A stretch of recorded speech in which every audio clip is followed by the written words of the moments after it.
Assalamualaikum warahmatullahi wabarakatuh. Innal hamdalillah nahmaduhu wa nasta'inuhu wa nastaghfiruh wa na'udzu billahi min shururi anfusina wa sayyiati a'malina. Man yahdihillahu fahuwal muhtadi wa man yudlil falan tajida lahu waliyyan mursyida.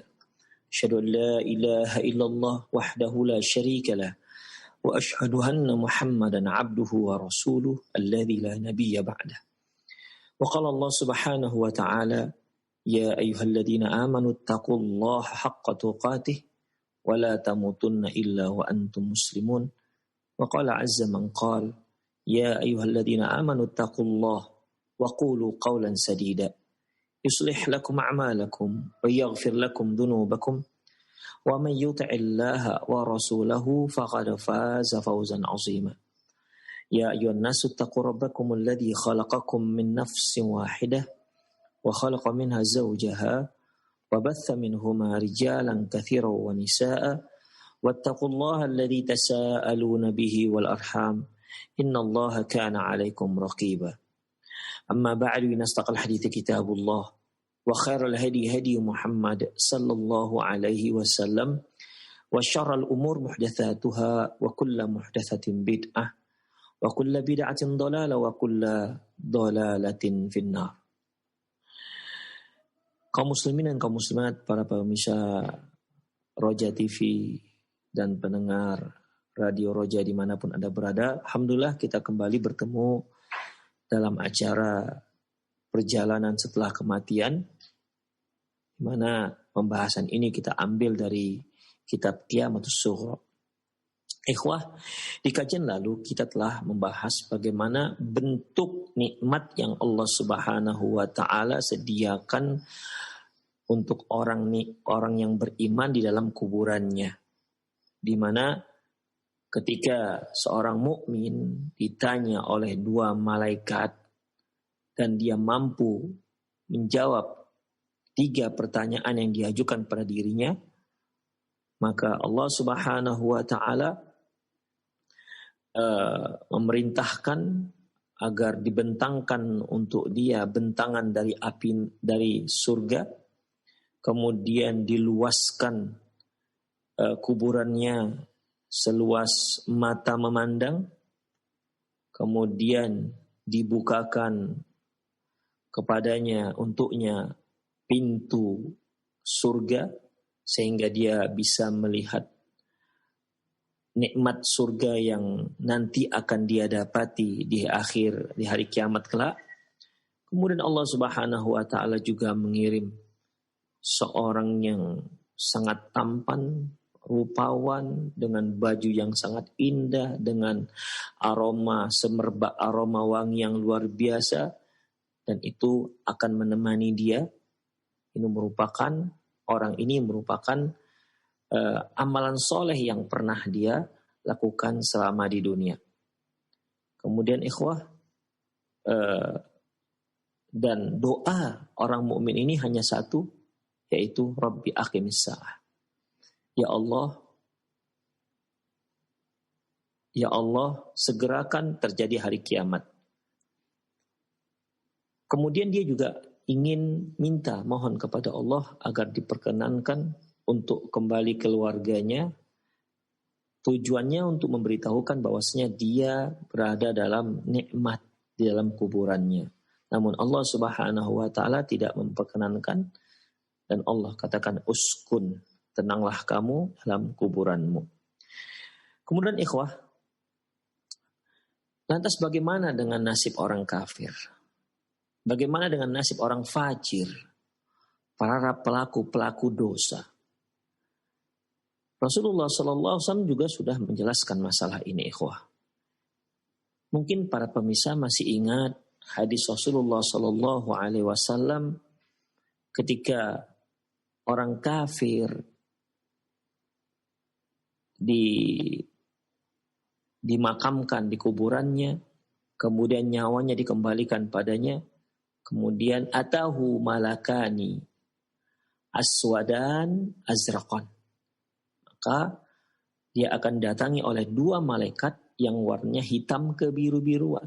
Ya, mungkin bahasa kita warna biru dongker, begitulah. Dalam riwayat yang lain disebutkan bahwasanya atahu malakan, dia didatangi oleh dua malaikat syadidan tihar, yang sangat dahsyat bentakannya. Fayantahiranihi, dan dua malaikat ini membentaknya, wa yujlisani, dan mendudukkannya, disuruh dia duduk. Fayakulani, kemudian mereka berkata, mar rabbuka. Lantas orang kafir ini atau orang munafik ataupun orang fajir ini akan mengatakan, menjawab, hahu la adri. Hahu la adri. Saya enggak tahu. Kemudian ditanya lagi. Fayakulani, kemudian dua malaikat kembali bertanya, memberikan pertanyaan yang kedua, yaitu wa madinuk, apa agamamu? Si kafir ataupun si munafik ini pun menjawab, hahu la adri. Dia katakan, saya tidak tahu. Kemudian ditanyakan lagi kepada dia, wa ma takunu fi hadzal rajul alladhi bu'itsa fikum. Apa komentarmu tentang laki-laki yang diutus pada kalian? Kembali dia katakan, hahu la adri. Dia kembali katakan, hahu la adri. Saya tak tahu. Itulah kondisi orang yang durjana, orang kafir ataupun orang munafik di saat malaikat Munkar dan Nakir mengajukan 3 pertanyaan, hanya 3 pertanyaan. Karena dia tidak mampu memberikan jawaban yang tepat, bahkan bukan memberikan jawaban, tidak bisa menjawab sama sekali. Maka yunadi munadim minas sama angkadzal. Maka muncullah suara dari langit, panggilan dari langit, angkadzab. Orang ini pendusta. Fa'afrishu lahu minan nar. Fa'afrishu lahu minan nar. Bentangkan untuk dia bentangan dari api neraka.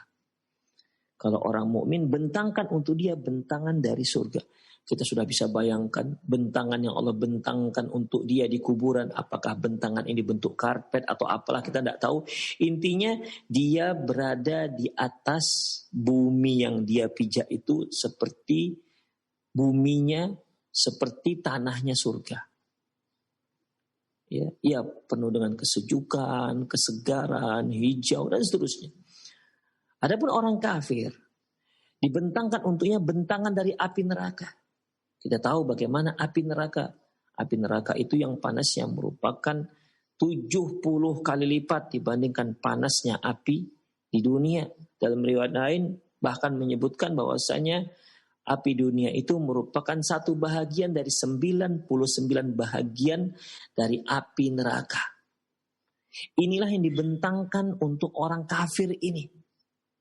Yang tidak, setelah dia tidak mampu menjawab 3 pertanyaan yang diajukan oleh malaikat. Bentangkan untuk dia bentangan dari api neraka. Kemudian ikhwah, fayatihi min harriha faftahu lahu baban ilan nar. Bukakan untuk dia pintu ke neraka. Ikhwah, orang-orang mukmin dibukakan untuk dia. Iftahu lahu baban ilal jannah, bukakan untuk dia pintu ke surga. Ya, kita ikhwah, mungkin para ikhwah fiddin, kalau kita berada di ruangan panas, di sebelah itu ruangan dingin. Ketika kita buka pintu yang ruangannya ber-AC, bagaimana kita rasakan angin dingin itu masuk ke ruangan kita. Ruangan kita panas nih, di sebelah ada ruangan dingin karena full AC. Begitu kita buka pintunya, apa yang kita rasa? Ya, rasa dingin itu bertiup langsung masuk ke kuburan, masuk ke ruangan kita. Demikian, kalau ruangan sebelah itu wangi, pastilah aroma wangi, semerbak wanginya juga masuk ke ruangan kita.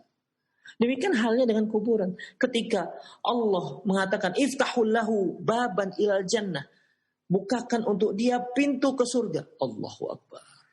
Kita tahu bagaimana surga. Ya. Maka masuklah semua aroma-aroma wangi surga, kesegaran surga, yang itu merupakan mala ainun ra'at, wala udhunun sami'at, wala khatara ala qalbil bashar. Yang tak pernah dilihat oleh mata, yang tak pernah didengar oleh telinga, bahkan yang tak pernah sedikit pun terbetik dalam hati. Nasib orang kafir, nasib orang fajir, nasib orang munafik Allah katakan iftahu lahu baban ilan nar. Bukakan pintunya ke neraka.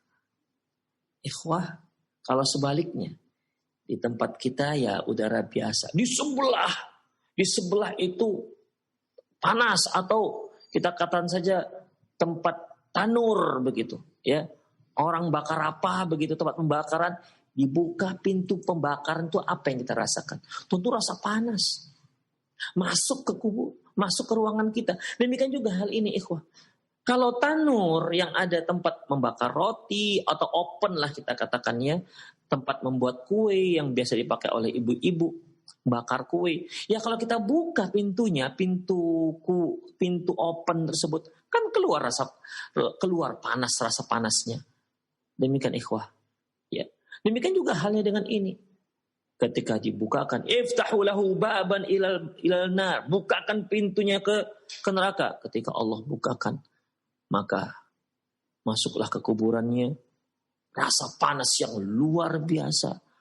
Ikhwah, panasnya neraka itu bukan sekedar panas. Ya, bukan sekedar panas. Apa ikhwah? Fayatihi min harriha wa sumumiha. Maka berembuslah ke dalam kuburannya min hariha, panas yang luar biasa, wasumumiha, dan racun neraka juga berhembus ke dalam kuburannya. La ilaha illallah, la haula wala quwata illa billah. Tidak hanya itu ikhwah, wa yudayyiqu alaihi fi qabrih. Kalau orang mukmin, kata Allah, ifsahu lahu muddal basar, luaskan kuburannya seluas mata memandang. Kalau orang kafir, kata Allah, wa yudayyiqu alaihi fi qabri, maka kuburannya pun menyempit dan menjepit dia hatta takhtalifa fihi adla'uh, hingga tulang rusuknya pun remuk. Takhtalifa begini. Tulang rusuk kan kita kan begini, ikhwah, ya. Ini tulang punggung, begini tulang rusuk kita. Kemudian ketika dijepit, ya akhirnya tulang rusuk itu remuk. Takhtalifa begini nih. Nah, demikian. Demikian ikhwah rahimanallah wa iyyakum. Hingga remuklah tulang rusuknya. Kemudian wa ya'tihi wa fi riwayatin wa yumathu lahu rajulun qabihul wajh. Kemudian dia pun didatangi oleh seorang laki-laki yang wajahnya buruknya luar biasa. Qabihul thiyab, pakaiannya juga sangat buruk. Muntinur rih, aromanya juga sangat busuk. Fayaqulu abshir billadhi yasu'uk. Dia katakan, laki-laki ini mengatakan, terimalah berita yang membuat kamu akan menderita. Kemudian hada yaumuka alladhi kunta tu'ad. Inilah hari yang dulu pernah dijanjikan kepada kamu. Yang pernah Allah janjikan buat orang-orang yang kafir. Fayaqulu wa anta basyaraka Allah bisyar. Man anta?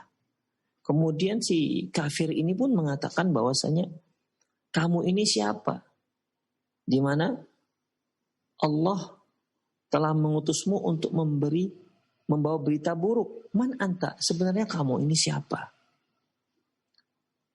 Fawajuhuka wajhul ladzi ya'ti yaji'u bisyar. Wajahmu seperti wajah yang sedang datang membawa keburukan. Fayaqulu ana amulkal khabith. Dia katakan, aku adalah amalanmu yang buruk semasa kamu di dunia. Fawallahi ma'alimtuka illa kunta bati'an an ta'atillah wa sari'an ila ma'asiyatillah. Demi Allah, aku tahu dari engkau, aku mengetahui engkau bahwasanya engkau dahulu semasa di dunia itu sangat lambat melakukan ketaatan pada Allah, tapi sangat cepat melakukan kemaksiatan. Ikhwah rahimanallah wa iyyakum. Ya, ini pernyataannya benar ikhwah. Gara-gara perbuatan yang seperti itu, fajazakallahu syarran, maka Allah memberimu balasan berupa keburukan. Jadi bagi kita yang mumpung masih hidup di dunia, cobalah kita introspeksi diri kita. Apakah kita seorang yang mudah melakukan kebaikan dan sulit melakukan keburukan, ataukah malah sebaliknya? Apakah semasa kita hidup di dunia ini, ketika kita melakukan keburukan, cepat, antusias, semangat. Tapi di saat diajak untuk berbuat baik, lambat, banyak pertimbangan. Kadang-kadang dengan alasan istikharah dulu, Allahu Akbar. Na'udzubillah min dzalik. Apakah kita termasuk orang yang pertama ataukah orang kedua? Ikhwah, jika kita termasuk orang yang pertama, jika kita merasa menilai diri kita termasuk orang yang pertama, yaitu yang lambat untuk melakukan kebaikan. Setiap diajak pada kebaikan lambatnya luar biasa. Tapi kalau diajak pada perbuatan buruk, Allahu Akbar, na'udzubillah min dzalik, sangat bergegas segera. Ketahuilah, beginilah nasib Anda nanti di hari akhirat, di kuburan. Demikian. Kita tinggal introspeksi diri kita sekarang ini. Karena apa yang ada kita dapati di dalam kuburan kita, itu merupakan cerminan apa yang sedang sekarang ini kita lakukan di dunia. Jika teman yang ngajak untuk menghadiri konser musik, cepatnya luar biasa. Tapi kalau temannya mengajak untuk ngaji, untuk ke masjid, untuk baca Quran, kadang-kadang bukan sekedar nggak mau, tapi malah memperolok-olok. Diajak ke masjid, ayo kita sholat ke masjid, malah memperolok-olok. Gak mau masih mendingan, ini memperolok-olok. Sudahlah saya titip salam aja dengan Allah. Na'udzubillah min dzalik. Inilah nasibnya nanti. Ya. Namun jika kita merasa kita cepat melakukan kebaikan dan lambat melakukan keburukan, maka ikhwah, mohon istiqomah. Mohon kepada Allah agar sifat itu diberi istiqomah oleh Allah Subhanahu wa taala. Jangan bangga. Ingat Rasulullah sallallahu alaihi wasallam sendiri dengan level seorang makhluk yang terbaik secara mutlak dibandingkan anak-anak Adam yang lainnya. Sayyid waladi Adam, pemimpin anak-anak Adam. Dia adalah orang yang pertama untuk beliau dibukakan pintu surga. Beliau adalah orang pertama yang nanti memohon kepada Allah untuk diberi syafaat. Agar Allah memberi syafaat kepada makhluk. Dialah Rasulullah SAW. Begitupun ikhwah. Apa doanya? Ya muqallibal qulub, tsabbit qalbi ala dinik. Wahai yang membolak-balikkan hati, yang membolak-balikkan hati, tetapkanlah hatiku di atas agamamu. Wa ya musarrifal qulub, wahai yang merubah hati, yang bisa merubah hati, sarrif qalbi ala ta'atik. Rubahlah hatiku ke sesuatu yang bisa tetap mentaatimu. Mohonlah kepada Allah istiqomah. Kita yang selama Ramadan, mungkin di antara kita ketika selama Ramadan cepat melakukan kebaikan. Ya, baca Quran, Masya Allah. Tarawihnya, Masya Allah. Tahajudnya, Masya Allah. Ke masjidnya juga, Masya Allah. Infaknya, Masya Allah. Mohonlah kepada Allah agar diberi keistiqomahan. Dan semoga itu bisa kita lanjutkan di luar Ramadan. Karena memang banyak kaum muslimin yang semangat dalam Ramadan, tapi ketika masuk waktu Syawal, grafiknya langsung turun sampai kepada titik nol. Na'udzubillah min dzalik. Ikhwan rahimanallah, kita kembali kepada hadis. Jadi kata laki-laki yang menemani dia ini, aku tahu ente itu ketika kamu berada di dunia, engkau tuh kalau maksiatnya cepatnya luar biasa, tapi kalau untuk buat taat tuh lambatnya luar biasa. Kemudian fajazakallahu khairan, maka Allah balas kamu dengan keburukan. Summa yuqayyidillahu lahu a'ma asam wa abkam fi yadihi mirzabah. Kemudian Allah kirim padanya seorang yang a'ma, buta, asam wa abkam, tuli dan bisu. Di tangannya ada martil, mirzabah. Ya, kalau mitrokoh itu ikhwah, martil kecil. Mirzabah ini boleh kita kan palu lah ya. Godam itu. Lau duriba bihal jabalu kana turaban. Ini palu. Kalau dipukulkan ke gunung, gunung akan hancur lebur menjadi debu. Bukan pecah berserak. Gunung akan hancur lebur menjadi debu. Luar biasa. Ini palu jenis apa ya? Jadi kalau para pemirsa membayangkan kalau di Medan itu ada gunung Sinabung yang sering terjadi erupsi. Dipukulkan dengan palu ini jadi debu. Jadi debu. Demikian. Ibaratnya kalau kita punya biskuit, ya, biskuit kecil kita pukulkan martil itu kan jadi serpihan-serpihan kecil. Begitulah. Jadi seolah itu gunung seperti biskuit yang dipukul dengan martil. Betapa hebatnya ini palu. Kita tahu bagaimana gunung. Gunung itu bukan terdiri dari tanah saja. Justru di situ banyak bebatuan. Kemudian ikhwah, rahimanallahu wa iyyakum, fayadribu hatta yusiru biha turaban. Kemudian palu ini ya gunakan untuk memukul laki-laki kafir tadi. Atau mujrim, atau munafik. Dia pun dipukul dengan palu godam ini. Akhirnya dia pun jadi tanah.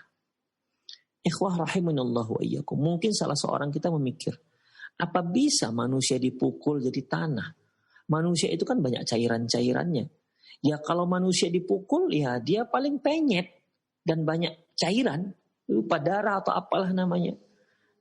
Tapi ini kok bisa jadi debu? Ya, seperti kalau ada anak ayam kecil, kita pukul pakai godam yang mungkin 10 kilo.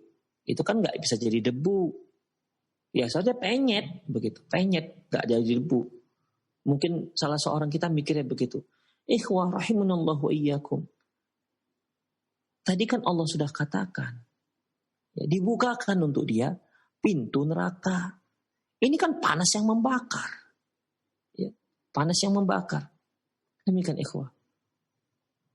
Ya, jadi bukan satu hal yang nggak mungkin. Ya, atau mungkin kita tidak tahu kok bisa jadi debu. Ini kan sudah masalah-masalah gaib. Ikhwah rahimanallahu wa iyyakum. Yang terpenting bagi kita bukan masalah debu nggak debunya. Yang terpenting bagi kita bagaimana cara kita agar selamat dari ini semua. Bagaimana cara kita agar selamat dari ini semua. Summa yu'iduhu kama kan. Kemudian Allah kembalikan dia sebagaimana sedia kala. Kemudian fayadribuhu darbatan ukhra. Lantas dipukulkan lagi. Dia pun dipukul lagi dengan palu godam tersebut. Kemudian fayusiru fayasihu sayhatan yasma'uhu kullu syai' illa thaqalain. Maka dia pun menjerit sejadi-jadinya sehingga jeritan dia itu didengar oleh semua makhluk illa thaqalain, kecuali jin dan manusia. Ya.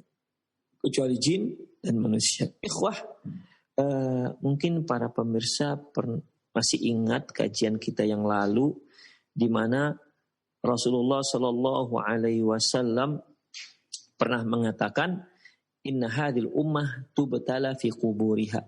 Umat ini akan mendapat cobaan, akan mendapat malapetaka, ya, cobaan dalam kuburannya. Kemudian laula antadafanu, seandainya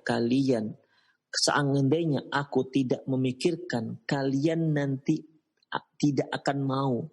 Seandainya tidak memikirkan nanti kalian tidak mau, tidak akan ada yang mau menguburkan temannya, niscaya lada'atullah ayyusmi'akum min adabil qabri alladhi asma'uhu minhu.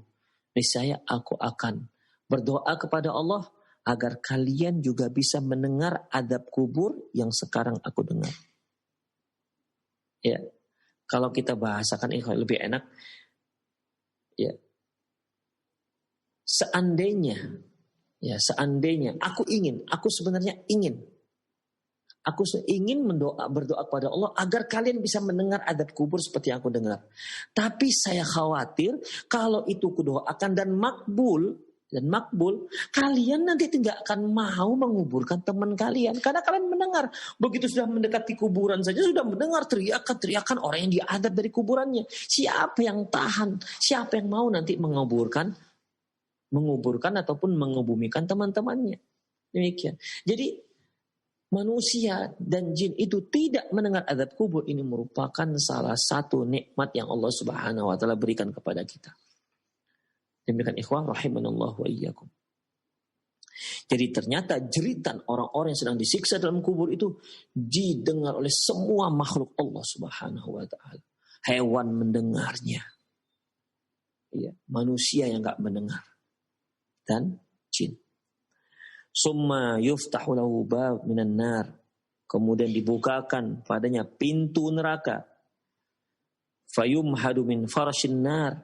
Dan dia pun dibentangkan untuk dia bentangan firash, yaitu ambal ataupun karpet ya, dari api neraka. Fayaqul, dan orang ini pun berkata, Rabbila tuqimis sa'ah. Rabbila tuqimis sa'ah. Ya Allah, janganlah jadikan hari kiamat. Mengapa dia doanya seperti ini, ikhwah? Karena dia tahu dia sekarang sedang menderita, menerima azab kubur, sedang merasakan sakit yang luar biasa yang sedang dia derita, siksaan dari malaikat yang menyiksanya. Dan dia tahu bahwasanya itu belum seberapa dibandingkan azab yang akan dia dapati nanti di hari akhirat. Azab neraka yang sedang menunggu dia nanti di hari akhirat. Dia tahu itu. Makanya doanya, ya Allah, janganlah sampai terjadi hari kiamat. Tapi kan gak mungkin. Allah sudah menetapkan. Hari kiamat pasti akan terjadi. Cepat lambat hari kiamat akan terjadi. Tapi doa orang ini yaitu, ya Allah, jangan terjadi hari kiamat. Jangan terjadi hari kiamat. Karena dia tahu, ikhwah, apa yang akan dia hadapi nantinya. Beda halnya dengan orang-orang mukmin. Orang mukmin bahkan di kuburannya dia doanya Rabbi aqimis sa'ah. Ya Allah, jadikan segerakan terjadi hari kiamat. Mengapa ikhwah? Karena dia tahu bahwasanya apa yang akan dia dapati nanti di hari akhirat. Apa yang akan dia raih nanti setelah hari kiamat. Demikian ikhwah rahimanallah wa iyyakum. Inilah dua jenis orang yang memiliki nasib yang sangat berbeda. Ya, yang bertolak belakang 180 derajat antara nikmat yang luar biasa dengan siksa yang luar biasa.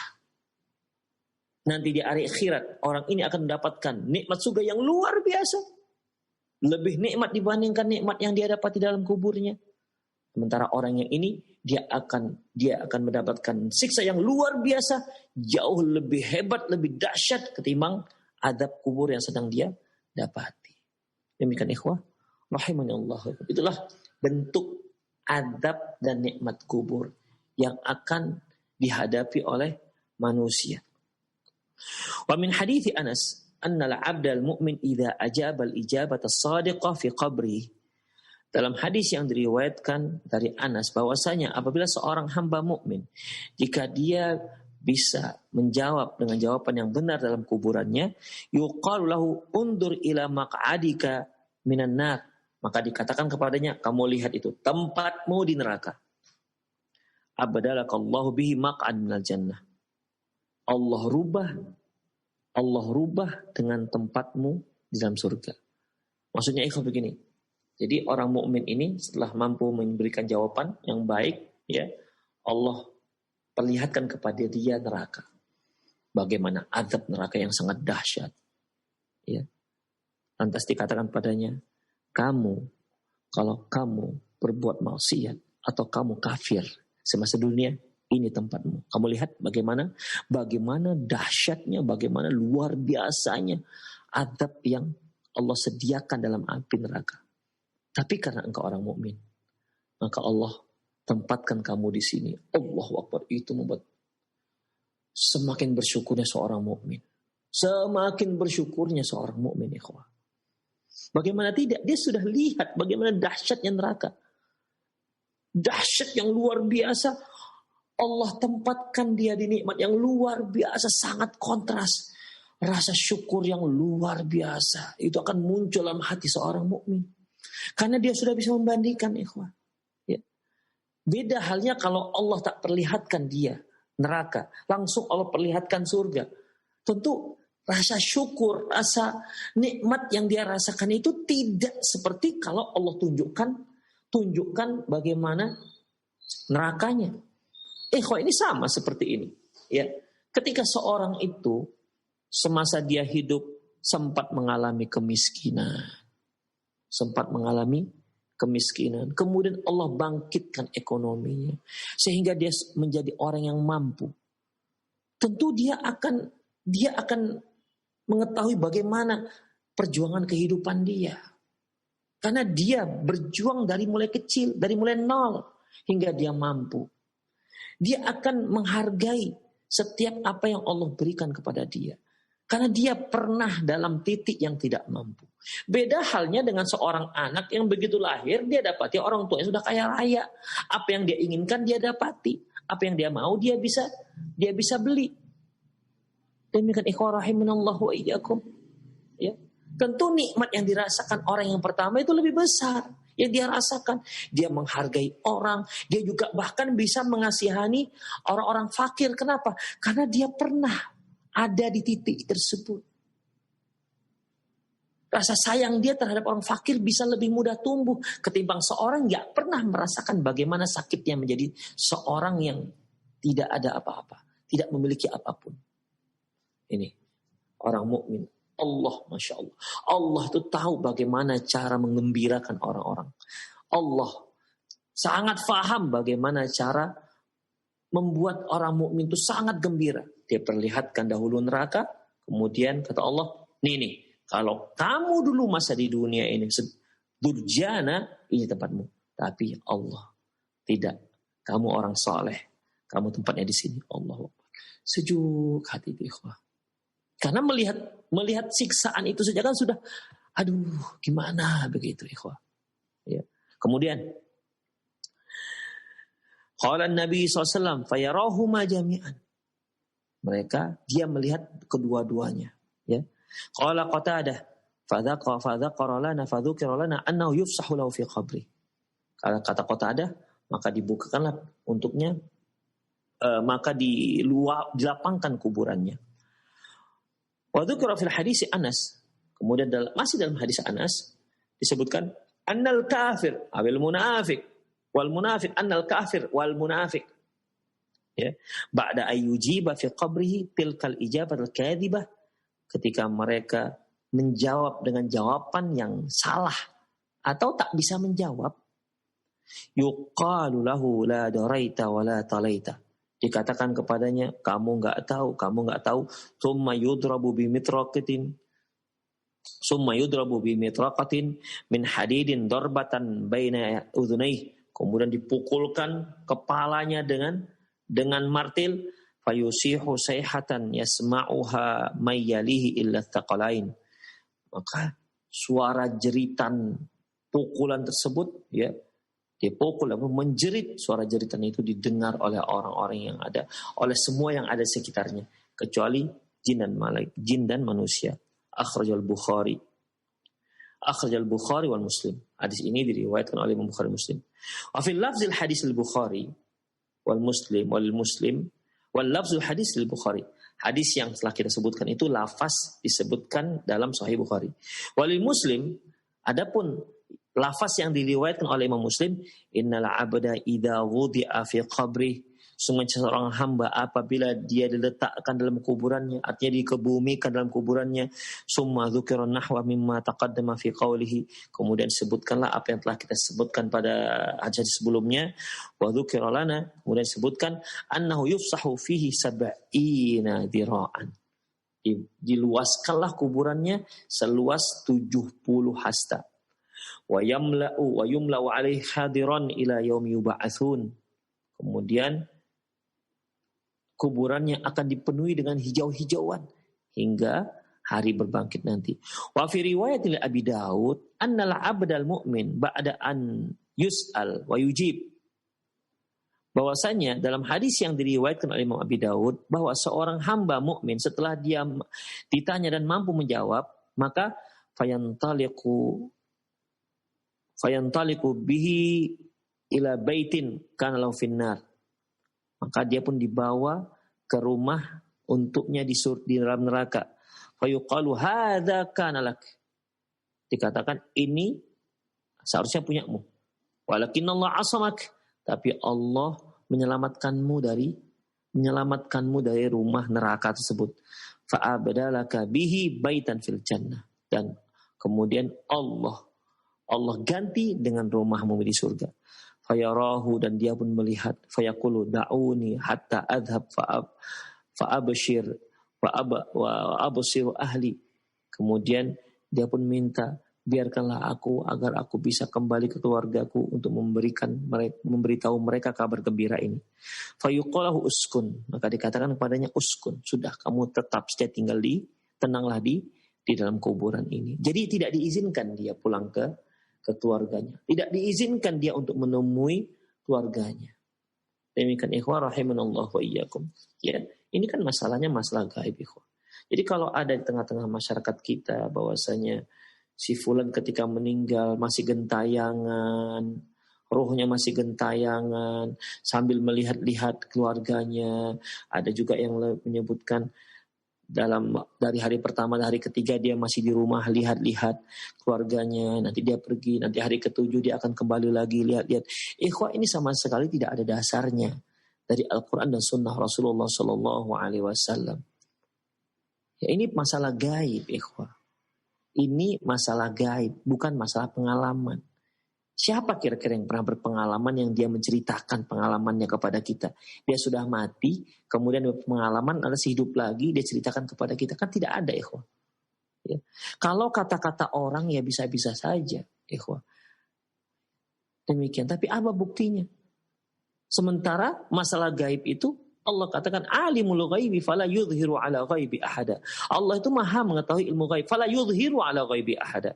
Tidak ada yang Allah beritahukan masalah ilmu gaib ini. Illa man yartada mir rasul. Kecuali orang-orang yang Allah ridhoi dari kalangan rasul. Jadi para rasul itu juga enggak mengetahui ilmu gaib. Tapi Allah beritahukan kepadanya. Begini yang akan terjadi. Termasuk masalah kuburan ini. Allah beritahukan kepada Rasulullah. Rasulullah tak beritahukan kepada kita. Demikian ikhwan. Allah katakan uskun, kamu tinggal di dalam kuburanmu. Artinya dia tidak dapat izin untuk kembali ke keluarganya untuk memberitahu. Tandanya tidak ada yang namanya seorang yang mukmin sekalipun dia untuk jalan-jalan lagi ke rumahnya ataupun melihat-lihat atau gentayangan di rumahnya selama 3 hari. Ini sama sekali tidak ada dasarnya ikhwah.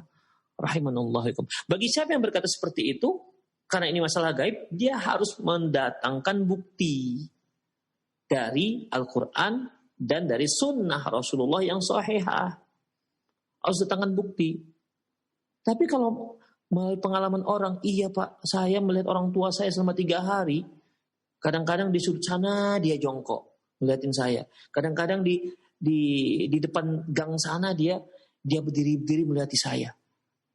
Wah, kita pastikan itu bukan dia. Ya bisa saja jin, karena jin itu kan bisa menyerupai orang.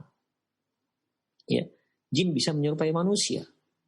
Demikian ikhwah, rahimani Allah wa iyyakum. Ya, jadi ya bagi yang menyatakan rohnya akan datang ke rumahnya, maka dia wajib mendatangkan dalil. Kalau tidak ada, ini dalil yang jelas bahwasanya Allah katakan uskun, kamu tenang, tinggal saja di sini, tidak usah balik ke keluargamu. Demikian ikhwah, rahimani Allah wa iyyakum. Nah, demikian. وهذا الذي أشارت إليه الأحاديث من أن كل إنسان يعرض عليه مقعده بعد أن يسأل في قبره مستمرا طيلة بقائه في القبر. Ini merupakan isyarat dari hadis-hadis bahwasanya setiap manusia nanti akan diperlihatkan tempatnya.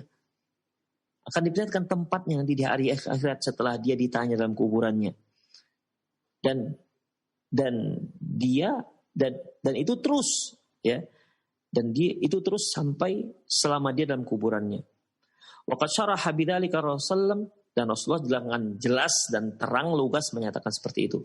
Wa fil hadits alladzi yarwihi Abdullah bin Umar, Adapun dalam hadis yang diriwayatkan oleh Abdullah bin Umar radhiyallahu anhuma, anna Nabiy sallallahu alaihi wasallam bahwasanya Nabi sallallahu alaihi wasallam bersabda, "Inna ahadakum idza mata urida alaihi maq'adahu bil ghadati wal 'ashi." Sesungguhnya salah seorang kalian apabila meninggal maka akan diperlihatkan tempatnya nanti di hari akhirat, pagi dan sore hari. In kana min ahlil jannah fa min ahlil jannah. Apabila dia termasuk penduduk surga, maka dia akan diperlihatkan bagaimana penduduk surga, diperlihatkan tempatnya di surga. Wa in kana min ahlin nar fa min ahlin nar. Kalau dia termasuk penduduk neraka, maka ya bagaimana neraka. Fayuqalu, maka dikatakan hadza maq'aduka hatta yab'atsakallahu yaumil qiyamah. Ini adalah tempatmu sampai Allah mengutusmu, sampai Allah akan membangkitmu nanti di hari kiamat. Demikian ikhwah. Wa fi Sunan Tirmidzi, dalam Sunan Tirmidzi, an Abi Hurairah radhiyallahu anhu, dari Abi Hurairah radhiyallahu anhu, anna Rasulullah sallallahu alaihi wasallam akhbara annal malakaini yaqulani lil 'abdil mu'min ba'da ayyujibal ijabat as-sadidah, bahwasanya Rasulullah SAW mengabarkan bahwa dua malaikat akan berkata kepada seorang mukmin setelah dia berhasil menjawab dengan jawaban yang benar, qad kunna na'lamu annaka taqulu dzalik. Apa kata dua malaikat ini? Ya, nungkar dan nangkir, bahwasanya kami sudah tahu, ya. Kamu akan menjawab seperti ini, kami sudah tahu. Demikian.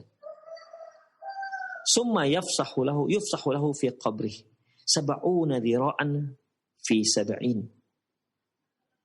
Kemudian diluaskanlah kuburannya seluas 70 hasta.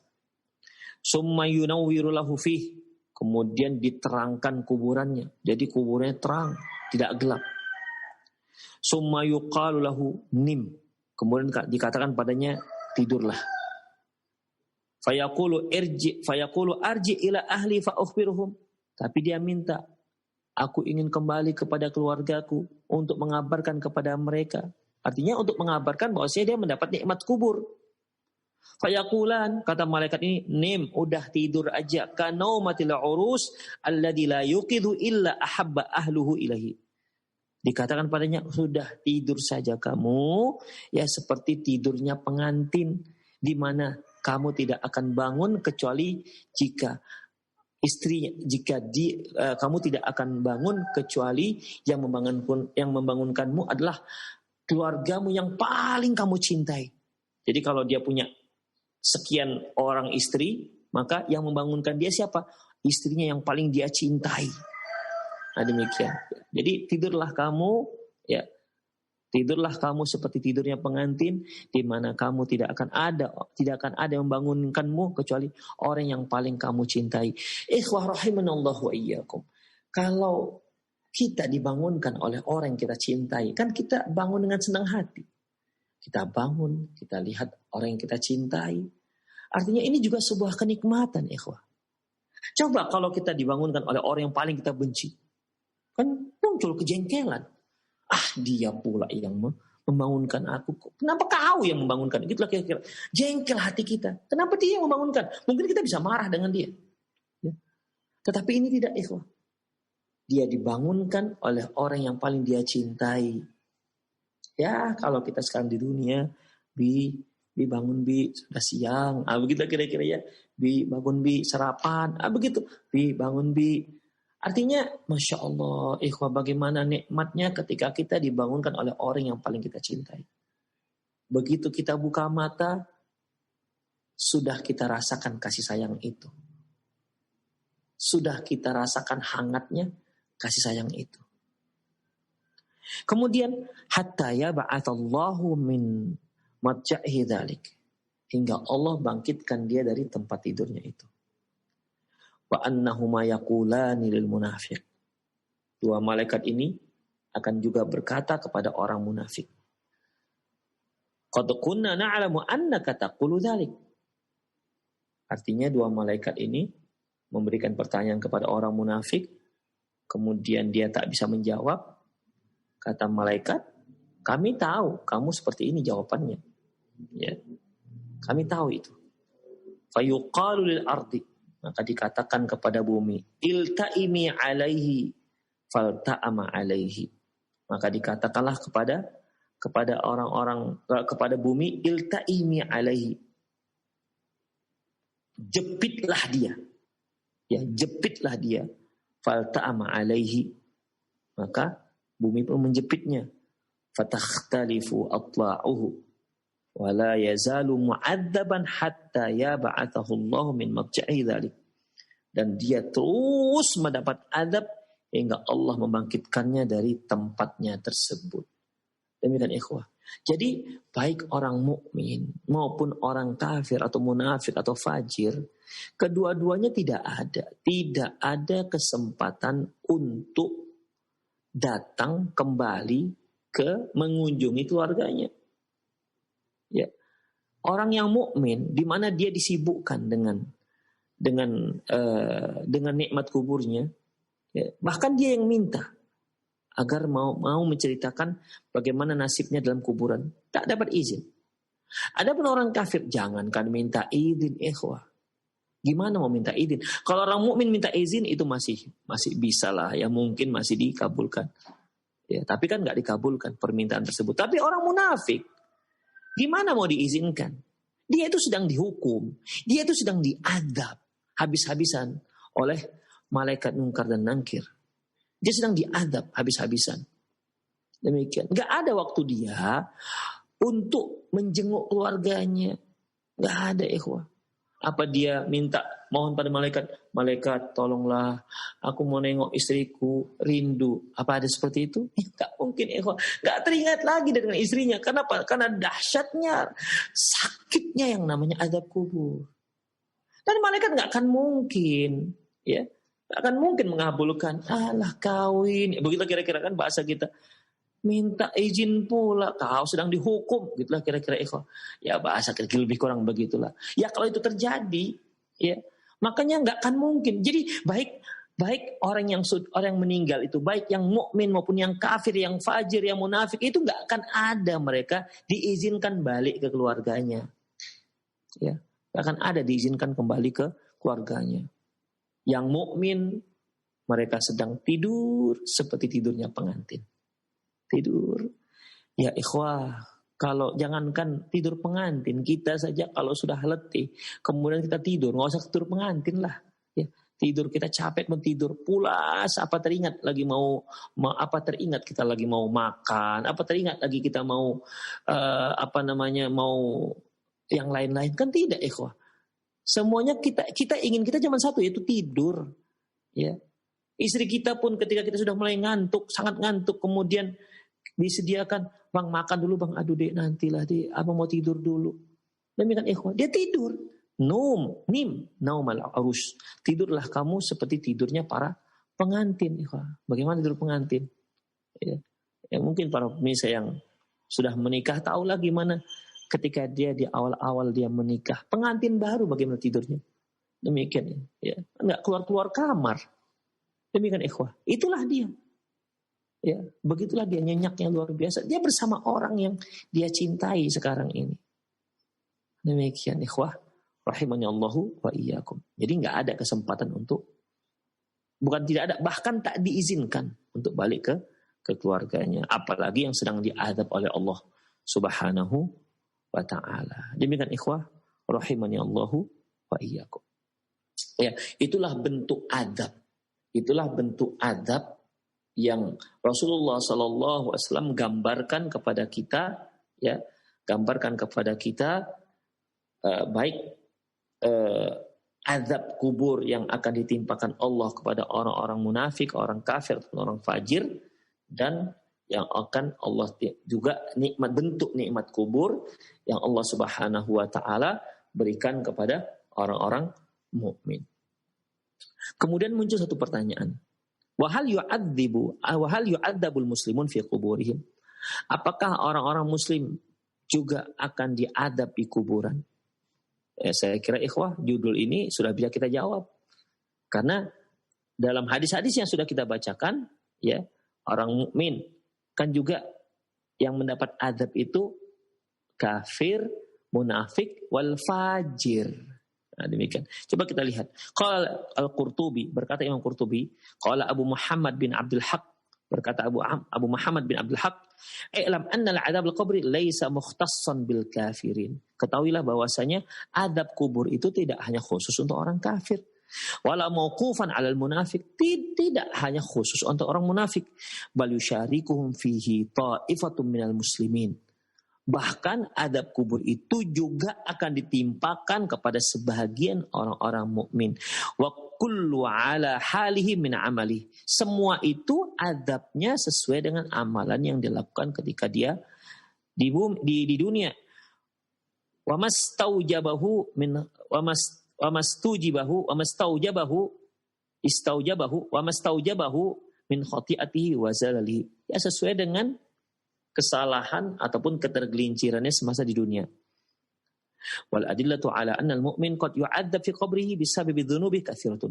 Adapun dalil bahwa seorang mukmin juga diadab dalam kuburannya dikarenakan dosa yang dilakukan, katsiratun, itu banyak hadisnya. Ya, banyak hadisnya. Wa sayati dzikru ta'ifatun minha fil mabathil tali, dan akan kita sebutkan ya sebahagiannya pada pembahasan yang akan datang. Demikian ikhwah rahimani Allah wa iyyakum. Jadi kafir, orang mukmin yang soleh, orang mukmin yang tak soleh. Mukmin ini ya dia beriman kepada Allah tapi masih banyak melakukan dosa. Orang kafir, nah orang munafik semuanya akan mendapat azab kecuali orang mukmin yang soleh, yang bertakwa kepada Allah Subhanahu wa taala. Demikian ikhwah. Ya. Adapun orang mukmin yang durjana atau fajir, pelaku-pelaku dosa, mereka akan mendapat azab sesuai dengan dosa yang pernah dia lakukan semasa di dunia. Semakin banyak dosa yang dia lakukan, berarti semakin beratlah azab siksaan yang akan dia derita selama dia berada dalam kuburannya. Demikianlah para pemirsa sekalian, semoga apa yang kita bahas bermanfaat. Di mana itulah tentang bentuk nikmat kubur dan azab kubur. Ya, semoga Allah Subhanahu wa taala menjauhkan kita dari azab kubur, menjauhkan kita dari siksaan kubur, dan kita mohon kepada Allah agar kita mendapat nikmat kubur. Ingat ikhwah para pemirsa, bahwasanya nikmat kubur dan azab kubur itu tergantung dengan apa yang kita lakukan semasa di dunia. Kalau kita di dunia senantiasa taat kepada Allah dan berupaya istiqomah untuk taat kepada Allah, karena ketaatan itu juga butuh istiqomah. Ya, kita berdoa kepada Allah, insya Allah Allah Subhanahu wa taala akan berikan. Tapi jika ternyata semasa kita di dunia banyak melakukan dosa, banyak melakukan hal-hal yang dilarang dan diharamkan oleh Allah, maka dikhawatirkan dia akan ditimpakan oleh Allah azab yang luar biasa nanti di dalam kuburannya. Ya, kita berlindung kepada Allah Subhanahu wa taala. Allahumma inni a'udzubika min adzabi jahannam wa min adzabil qabri wa min fitnatil mahya wal mamati wa min syarri fitnatil masiihid dajjal. Demikian para pemirsa, lebih dan kurang mohon maaf. Aku lu qauli hadza wastaghfirullah li wa lakum wa lisal muslimin innahu wal ghafurur rahim. Kita akhiri kajian kita dengan doa kafatul majlis. Subhanakallahumma wa bihamdik asyhadu an la ilaha illa ant astaghfiruka wa atubu ilaik. Wa sallallahu ala nabiyyina Muhammad wa ala alihi wa ashabi ajmain. Wa akhir da'wana alhamdulillahirabbil alamin. Assalamualaikum warahmatullahi wabarakatuh.